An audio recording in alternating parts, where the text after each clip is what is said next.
오늘 본문은 예수님께서 비유로 하신 말씀입니다. 한 과부와 재판장이 등장합니다. 그런데 이 재판장을 불의한 재판장이라고 소개하고 있습니다. 이 사람은 하나님을 두려워하지 않고 사람을 무시하는 사람입니다. 그 누구보다 의로워야 할 직업을 가진 재판장이 불의한 것입니다. 지금 재판을 받고 있는 사람은 다른 사람이 아니라 과부입니다. 재판장이 불의하고 그 재판에 임한 자가 과부라는 것을 보면 이 재판의 결과가 어떻게 될지 우리는 쉽게 예상할 수 있습니다. 2000년 전의 이야기입니다. 과부가 혼자 재판에 나왔다는 것은 자신을 도와줄 사람이 주위에 아무도 없다는 것입니다. 자신은 아무런 힘이 없고 자신을 도와줄 사람조차 없는 한 사람이 지금 맞서야 하는 상대는 불의한 재판장입니다. 하나만한 재판일지도 모릅니다. 그런데 오늘 본문에 보면 이 여인은 포기하지 않습니다. 나는 왜 이 모양이야? 내 편에는 왜 아무도 없는 거야? 세상은 공정하지 않아. 포기할 만한데 이 여인은 포기하지 않았던 것입니다. 예수님께서 비유로 말씀하신 이유는 기도하고 낙심하지 말라고 저와 여러분에게 당부하시기 위함입니다. 예수께서 그들에게 항상 기도하고 낙심하지 말아야 할 것을 비유로 말씀하여라고 기록되어 있습니다. 기도해도 낙심할 일이 생길 수 있다는 것입니다. 기도하는 중에도 낙심될 만한 일들이 생긴다는 거죠. 그런데 기도만큼 중요한 것은, 어쩌면 기도하는 것보다 더 중요한 것은 낙심하지 않는 것입니다. 오늘 본문 바로 앞장 누가복음 17장에 보시면 예수님께서 노아의 때와 롯의 때를 말씀하십니다. 둘 다 마지막 때를 말씀하시는 거죠. 그리고 밤에 둘이 한 자리에 누웠는데 한 사람은 데려감을 얻고 다른 한 사람은 버려둠을 당합니다. 두 여자가 함께 맷돌을 갈고 있는데 한 여인은 데려감을 얻고 다른 한 여인은 버려둠을 당한다고 말씀하신 이후에 비유로 말씀하십니다. 이 모두가 마지막 때를 말씀하시는 것입니다. 8절에 보시면 그러나 인자가 올 때에 세상에서 믿음을 보겠느냐 하시니라. 인자가 올 때입니다. 주님께서 다시 오실 때이죠. 마지막 때를 말씀하십니다. 마지막 때에 세상에서 믿음을 보겠느냐고 말씀하시는 겁니다. 믿음을 보기 힘들다는 거예요. 그 믿음은 무엇인가? 낙심하지 않는 것을 믿음이라고 합니다. 인내하는 거죠. 세상은 이미 다 포기했습니다. 다들 주님이 오시지 않을 거라고 생각하고 있습니다. 다시 오실 주님 따위는 없다고 생각합니다. 혹시 여러분도 그러신가요? 주님은 반드시 다시 오시는 줄 믿으시기 바랍니다. 다들 포기해버렸습니다. 주님이 다시 오심을 믿기에 우리는 불의한 세상 가운데에서도 심지어 억울한 일을 만나도 낙심하지 않고 기도할 수 있는 것입니다. 주님이 오시는 날 저와 여러분은 온전한 승리를 경험하게 될 것입니다. 그때까지 낙심하지 않고 기도하라고 말씀하십니다. 때로는 우리들의 상황이 이 과부의 상황과 비슷합니다.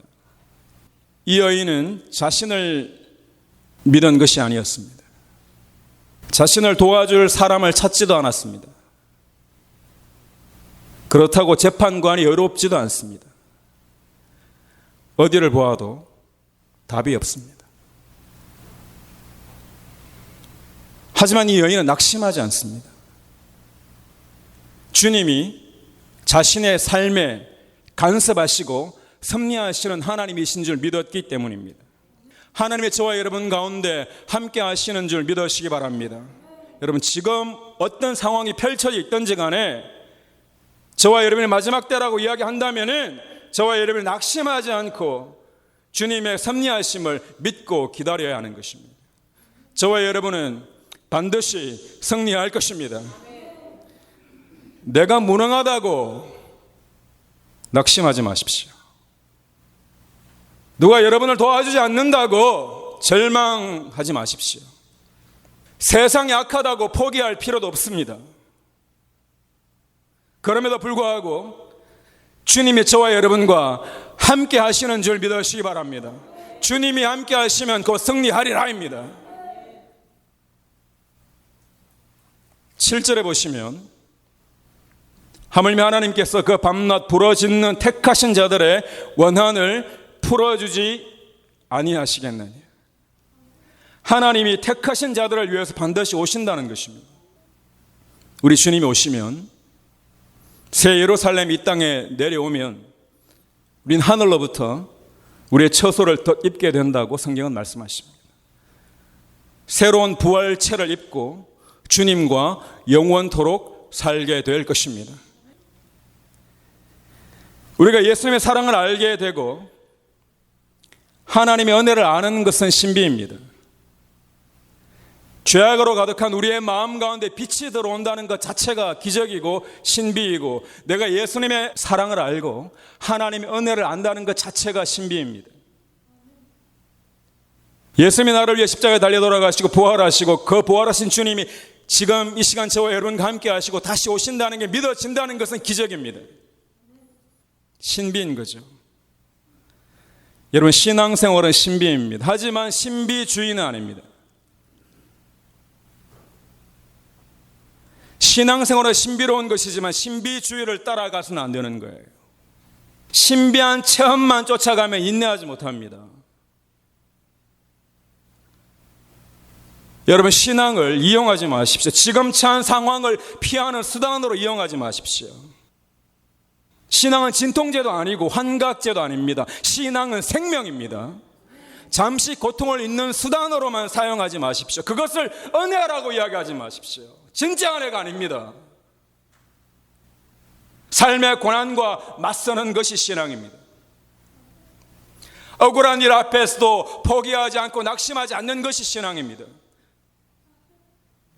피하려고만 하지 말고 지금의 상황을 받아들일 수 있는 저와 여러분의 믿음이 되기를 주님의 이름으로 간절히 축원합니다. 우리의 소원을 들어주시는 주님이 계시기에 저와 여러분은 반드시 승리할 것입니다. 참된 믿음은 사람의 행위에 의해서 결정되는 것이 아니라 그 사람이 믿는 대상이 누구인가에 의해서 결정이 됩니다. 여러분, 굿판이 벌어질 때 무당이나 무당과 함께 서 있는 사람들이 얼마나 열심이고 얼마나 정성인지 보십시오. 그들의 행위 자체는 어쩌면 우리보다 더 진지하고 더 열심일지 모릅니다. 하지만 우리는 그들을 보고 믿음을 가진 사람이라고 하지 않고 미신을 가진 사람이라고 합니다. 왜냐하면 그들이 믿는 신은 고작 죽은 돼지 대가리나 좋아하는 잡신이기에 그들이 믿는 신은 미신일 뿐입니다. 기껏 해봐야 닭 모가지를 비틀어서는 피를 뿌리는 것이 그들이 할 수 있는 것이 전부입니다. 그 사람이 얼마나 초월적인 것처럼 보이는가가 중요한 게 아니에요. 무슨 신기한 일을 행하고 있는가가 중요한 것이 아니라는 거예요. 그들의 삶 가운데 예수 그리스도의 이름으로 낙심하지 않고 오늘 하루 그분의 은혜로 살아가는 것입니다. 나는 아무런 인내도 하지 않으면서 신비한 것만 쫓아가는 삶을 신앙이라고 하지 않습니다. 좀 극단적으로 이야기하면 십자가 앞에 아무리 오래 앉아 있어도 예수 그리스도의 삶이 없으면 불상 앞에 앉아 있는 자들과 다를 바가 없습니다. 우리는 죽은 신이 아니라 살아계신 하나님을 믿어야 합니다. 그 살아계신 하나님은 지금 이 시간 저와 여러분과 함께 하시는 줄 믿으시기 바랍니다. 살아계신 하나님이 계시기에 나는 아무것도 가진 것이 없어도, 나는 지금 누구 하나 의지할 것이 없어도, 세상은 불의한 재판장과 같을지라도 결국 나는 주님 안에서 승리할 것을 믿는 것입니다. 주님이 오시면 우리는 반드시 승리합니다.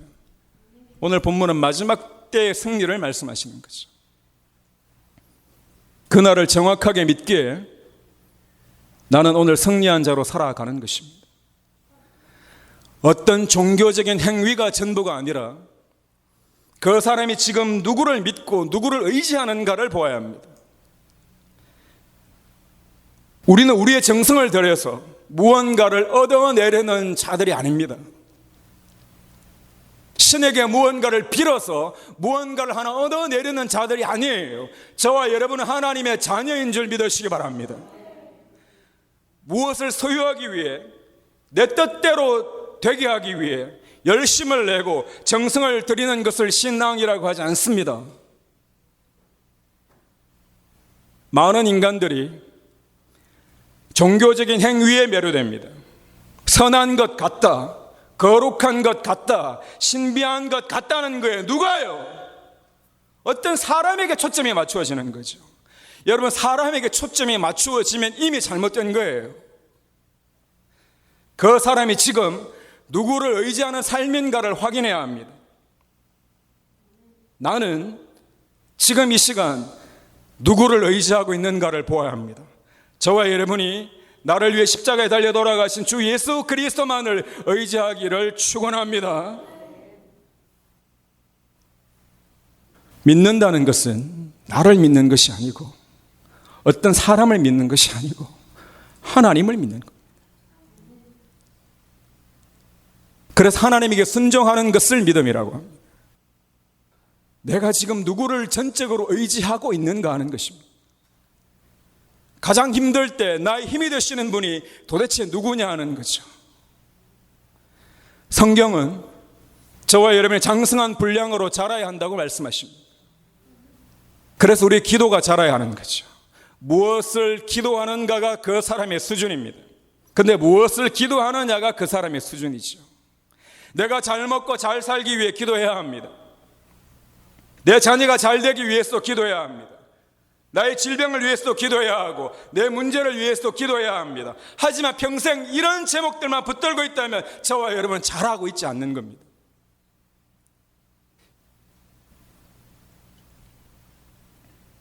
이제는 내가 하나님께 쓰임받는 삶이 되게 해달라고 기도해야 합니다. 누구 때문에 힘들어 죽겠어요라는 말을 그만하고 내가 그 사람을 품을 수 있도록 도와주세요라고 기도해야 합니다. 하나님은 저와 여러분의 마음을 고치셔서 우리가 그 사람을 품을 수 있는 사람으로 변화시켜 주실 줄로 믿습니다. 여러분, 다른 사람이 하기 싫은 일에 내가 쓰임받게 해달라고 기도하고 다른 사람이 가기 싫어하는 곳에 꼭 가야 할 한 사람을 찾으신다면 그 한 사람이 내가 되게 해달라고 기도해야 합니다. 사랑하는 성도 여러분, 하나님의 은혜를 경험하면 할수록 누구에게 집중되는가 하면 내가 아니라 주변 사람이 아니라 환경이 아니라 하나님에게 집중되게 되어 있습니다. 하나님의 은혜를 경험하면 하나님에게 집중되게 되어 있습니다. 오늘 본문에 이 과부가 지금 처한 상황은 최악의 상황임에도 불구하고 그가 승리할 수 있었던 것은 하나님에게 집중할 수 있었기 때문입니다. 하나님에게 집중하지 못하면 낙심하고 포기하게 됩니다. 누구나 할 것 없이 마찬가지입니다. 나를 보니 될 것 같지 않고 나를 도와줄 사람을 찾으니 아무도 없고 세상을 보니 악하고 그래서 포기하더라는 거예요. 다 그런 거야 라고 생각합니다. 그런데 그렇지 않습니다.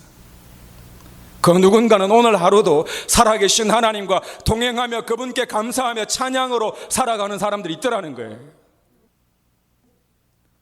처음 신앙생활을 시작할 때는 하나님으로 시작했습니다.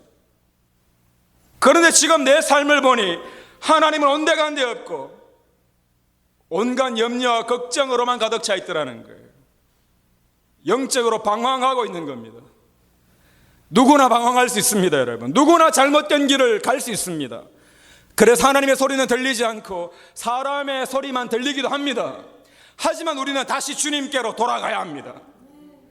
아버지 품으로 돌아가는 저와 여러분 되기를 축원합니다. 하나님이 내 삶 가운데 보이기를 원합니다.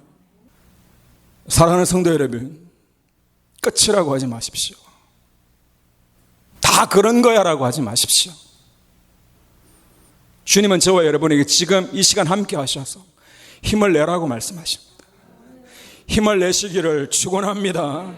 하나님은 그 택하신 자들을 버리시지 않는다고 하십니다. 기도는 누구에게 하는 겁니까?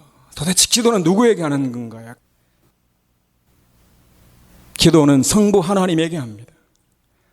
하나님에게 기도를 드리고 그 기도에 응답하시는 분도 여호와 하나님이십니다. 우리가 하나님에게 기도를 드리기 위해서 중보하시는 분이 성자 예수님 예수 그리스도이신 거죠.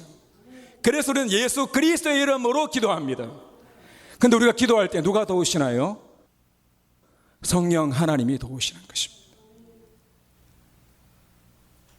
삼위일체 하나님이 동등하시지만 각각 역할이 다르신 거죠. 여러분, 주님께서 말씀하십니다. 인자가 올 때 세상에서 믿음을 보겠느냐 하십니다. 마지막 때, 지금 이 시대입니다, 여러분. 믿음을 보기 어렵다는 거예요. 교회는 많지만, 성도는 많지만 믿음을 보기 어렵다. 믿음이 아니면 구원받지 못합니다. 기도하는 사람이 없다는 것이 아니라 기도는 하는데 정말 그 기도가 하나님의 때 응답됐을 믿고 기다리는 사람이 없더라는 거예요. 낙심하기에만 급급합니다. 한숨 쉬기에 바빠요. 안 된다고 말하기에 더 빠릅니다. 주님, 이제껏 포기해왔던 내 삶이 주님 앞에 다시 새롭게 쓰여지기를 원합니다. 포기하지 마십시오. 얼마나 힘든지, 여러분의 인내하는 삶이 얼마나 힘든지 주님 아십니다. 마지막 때가 되면 인내하지 못합니다. 마귀가 가만히 내버려 두지 않기 때문에 여러분 마음의 중심에 살아계신 하나님 우리와 함께 하시고 그 하나님 나를 붙들고 계셔서 끝끝내 내 삶 가운데 승리를 주시리라 그 믿음이 변치 않기를 축원합니다. 하박국 2장 3절 말씀 보시면 이 묵시는 정한 때가 있나니 그 종말이 속히 이르겠고 결코 거짓되지 아니하리라. 비록 더딜지라도 기다리라. 지체되지 않고 반드시 응하리라. 반드시 응하리라입니다. 주님 오시는 그 날이 반드시 있습니다, 여러분. 주님은 반드시 다시 오시는 줄 믿으시기 바랍니다. 여러분의 기도가 여러분이 생각한 그 시점에 다 응답되지 않아도 저와 여러분의 기도는 반드시 하늘나라에 올라가게 되고 열매를 맺게 될 것입니다. 지금 이 시대가 아니어도 여러분의 자녀의 시대에 열매를 맺게 될 줄로 믿습니다. 하나님의 때가 있습니다, 여러분. 그 누군가는 눈물을 뿌리며 기도한 사람이 있기에 지금 우리가 있습니다. 목숨을 걸고 기도한 선조들이 있기에 지금 저와 여러분이 있는 거예요. 우리의 후손을 위해 이 마지막 때를 준비하기 위해 여러분의 자녀를 위해 포기하지 않고 기도하기를 축원합니다. 기도해야 합니다, 여러분. 여러분을 위해, 여러분의 가정을 위해, 우리 교회를 위해, 나라와 민족을 위해 낙심하지 않고 기도할 수 있는 그 사람이 되기를 원합니다. 그래서 마지막 때 주님께서 보실 때 귀한 저와 여러분의 신앙이 되기를 축복합니다. 지금 이 시간 주님께서 저와 여러분에게 말씀하십니다. 항상 기도하고 낙심하지 말라고 하십니다. 항상 기도하고 동시에 낙심하지 않는 삶을 살기를 원하십니다. 낙심하지 않고 날마다 기도하는 저와 여러분 되시기를 주님의 이름으로 간절히 축원합니다.